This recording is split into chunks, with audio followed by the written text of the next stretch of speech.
Hello students, new chapter is power sharing. Political science का first chapter है power sharing. In this chapter, that chapter tell us about the power sharing. Power sharing किस तरीके से जो governments हैं उनकी power को share किया गया है. यहाँ पर आपको दो कंपैरिजन बताए गए हैं between the two countries. The one is Belgium जो कि एक यूरोपियन कंट्री है and the second is Sri Lanka जो कि एक साउथ एशियन कंट्री है. दोनों कंट्रीज़ में किस तरीके से लैंग्वेज कम्युनिटी को लेके डिफ्रेंशिएट किया गया है ये हम पढ़ेंगे इस चैप्टर में. स्टार्ट करते हैं. Belgium is a small country in Europe, smaller in area than the state of Haryana. अगर हम अकॉर्डिंग टू एरिया कंपेयर करें तो हमारे हरियाणा स्टेट से भी लगभग छोटी कंट्री है Belgium. It has border with France and Netherland, Germany and Luxembourg. इसके जो बॉर्डर्स हैं वो अदर कंट्रीज़ से टच होते हैं जिन कंट्रीज़ के नेम हैं France, Netherlands, Germany and Luxembourg. Population of a little over 1 crore. अगर हम ओवरऑल कंट्री की पॉपुलेशन की बात करें तो लगभग 1 करोड़ की पॉपुलेशन मिलती है वहाँ पर. ये सारी चीज़ें आपको सिर्फ समझाने के लिए हैं कि आप कंपेयर कर सको कि ये कितनी छोटी कंट्री है यूरोप की. About half the population of Haryana, the ethnic composition of this small country is very complex. लेकिन इतनी छोटी कंट्री होने के बावजूद इसकी जो एथनिक कॉम्पोजिशन है, मतलब जिस तरीके से ये बनी हुई है, जो लोग जो नेटिव लोग हैं, जो लैंग्वेज है ना, वो वहाँ की कैसे डिफरेंट. एथनिक मीन्स एंशियंट आप कह सकते हो, एक जो पुराने तरीके से पुराने ज़माने की है. तो एथनिक कॉम्पोजिशन बहुत ही कॉम्प्लेक्स है. Of the countries total population 59% lives in the Flemish region and speak Dutch language. तो दो चीज़ें लर्न करनी है. पहली 59% ओवरऑल, जैसे अगर हम मानते हैं कि 100% लोग रहते हैं बेल्जियम में, तो उसमें से 59% लोग ऐसे हैं जो डच स्पीक करते हैं, डच लैंग्वेज बोलते हैं, और ऐसे रीजन को फ्लैमिश रीजन कहा जाता है. Next, another 40% people live in Wallonia region speak French. और दूसरे जो 40% लोग हैं 59 के अलावा, वो फ्रेंच लैंग्वेज बोलते हैं और उस रीजन को बोला जाता है Wallonia region. Remaining 1% Belgians speak German in the capital city Brussel. और उसमें 1% 59 प्लस 40 99 हो गए, और 1% हैं जो कि जर्मन बोलते हैं. In this capital city Brussels, 80% speak people French and 20% are Dutch speaking. लेकिन बिल्कुल ऑपोजिट है. मतलब अगर हम पूरी कंट्री की बात करें तो फ्लैमिश रीजन में बोला जाता है डच लैंग्वेज और वेलोनिया में बोला जाता है फ्रेंच लैंग्वेज पूरे. ठीक है. लेकिन अगर हम बात करें कैपिटल सिटी ब्रुसेल की तो वहाँ पर 80% जो लोग हैं वो फ्रेंच बोलते हैं और 20% जो लोग हैं वो डच स्पीकर हैं. अब ये कैसे कॉम्पोजिशन गड़बड़ हो गया आप देख सकते हो कि पूरी कंट्री में तो 59% हैं डच. ठीक है. इसका मतलब कि अगर हम कंट्री में ओवरऑल पर्सन देखें तो डच ज़्यादा हैं, लेकिन अगर हम कैपिटल में देखें तो सिर्फ 20% जो हैं वो डच स्पीकिंग पर्सन हैं. The majority French speaking community was relatively rich and powerful. अगर हम देखें तो जो फ्रेंच स्पीकिंग पीपल हैं जो 80% हैं कैपिटल में और 40% हैं एंटायर बेल्जियम में, वो ज़्यादा रिच और पावरफुल लोग हैं.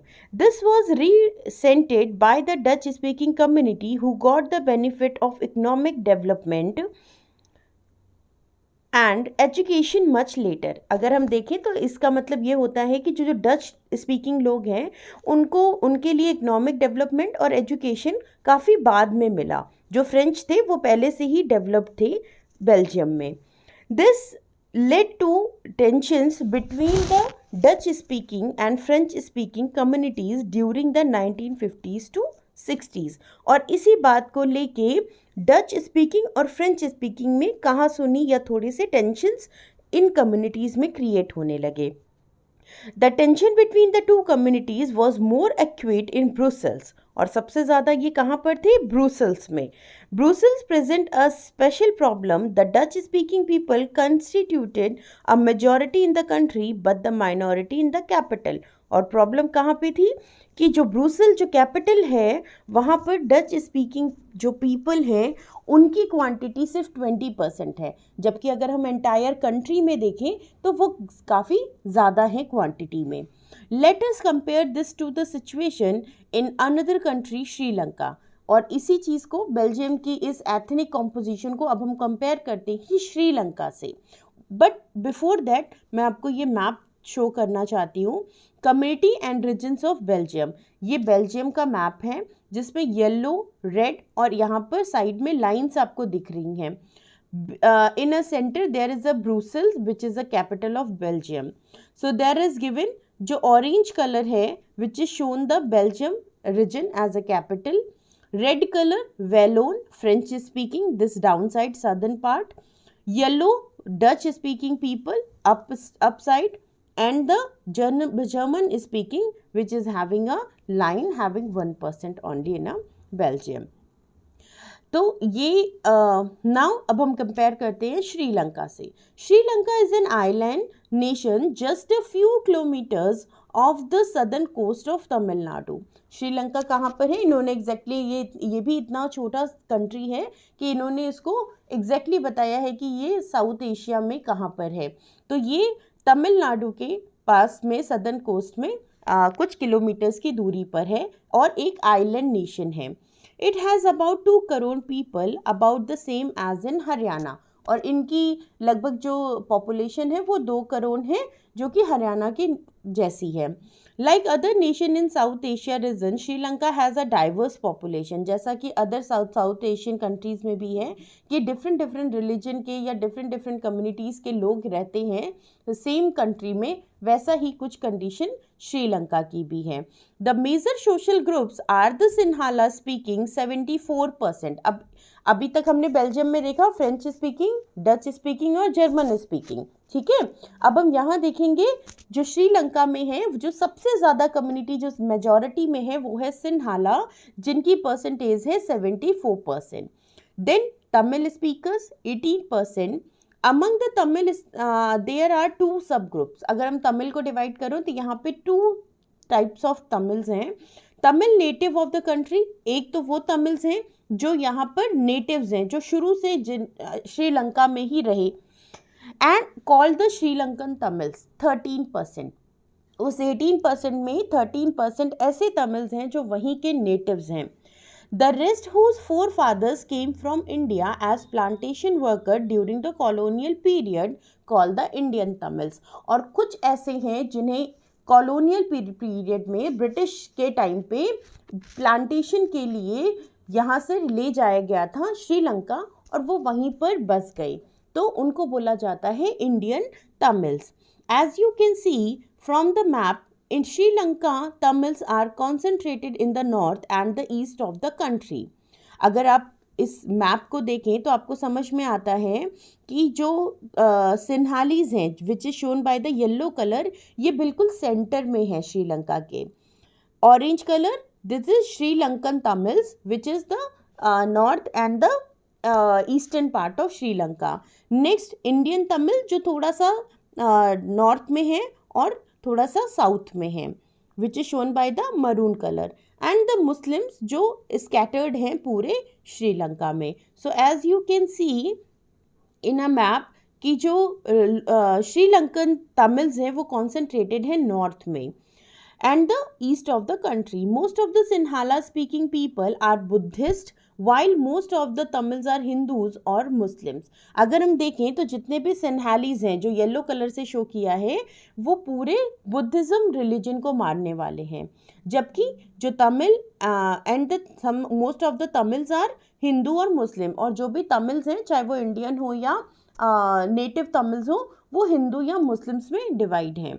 There are 7% Christians who are both Tamil and Sinhalese, और उनमें से कुछ 7% क्रिश्चियंस भी हैं जो थोड़े तो सिन्हालीज हैं जो सिन्हालीज लैंग्वेज बोलते हैं जो बुद्धिज़्म हैं, और उनमें से कुछ हैं जो तमिल लैंग्वेज बोलते हैं। ओके, तो क्रिश्चियन जो है वो दोनों तरीके से हैं। तो कितने लोग हुए हमारे श्रीलंका में? एक तो सिन्हालीज स्पीकिंग हो गए, सेकंड 13% हमारे नेटिव जो श्रीलंकन तमिल्स हो गए, फिर इंडियन तमिल्स हो गए, और फिर हो गए 7% Christians. Just imagine what could happen in the situation like this. अब आप सोचो कि इस सिचुएशन में क्या हो सकता है। In Belgium the Dutch community could take advantage of its numeric majority and force it will on the French and German speaking population. This would push the conflict among communities further. This could lead a very messy partition of the country. Both the sides would claim control over Brussels. अगर हम Belgium की बात करें जहाँ पर लगभग जो entire country है वहाँ पर डच स्पीकिंग ज़्यादा है, और अगर हम ब्रुसेल की बात करें तो फ्रेंच स्पीकिंग ज़्यादा है। अगर हम इनकी मेजॉरिटी के थ्रू इनको डिवाइड करते हैं तो बहुत मिस हैपनिंग्स हो सकती हैं, मेसी हो सकता है partition. In Sri Lanka, the Sinhala community enjoyed an even bigger majority and could impose its will on the entire country.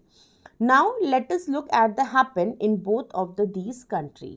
अब इन्होंने बोला कि लेकिन श्रीलंका में बिल्कुल ऑपोजिट है, 74% सिन्हाला स्पीकिंग्स हैं, तो यहाँ पर मेजॉरिटी बिल्कुल साफ दिखती है। यहाँ की सिचुएशन थोड़ी अलग है और बेल्जियम की सिचुएशन थोड़ी अलग है। तो हम पूरे चैप्टर में अब कंटिन्यू देखते हैं कि दोनों जो कंट्रीज़ हैं इन्होंने अपनी कम्युनिटीज़ को, अपने पावर शेयर को कैसे डिफाइन किया। नेक्स्ट जो हेडिंग है, we will continue majoritism in Sri Lanka in a next video. Then bye bye.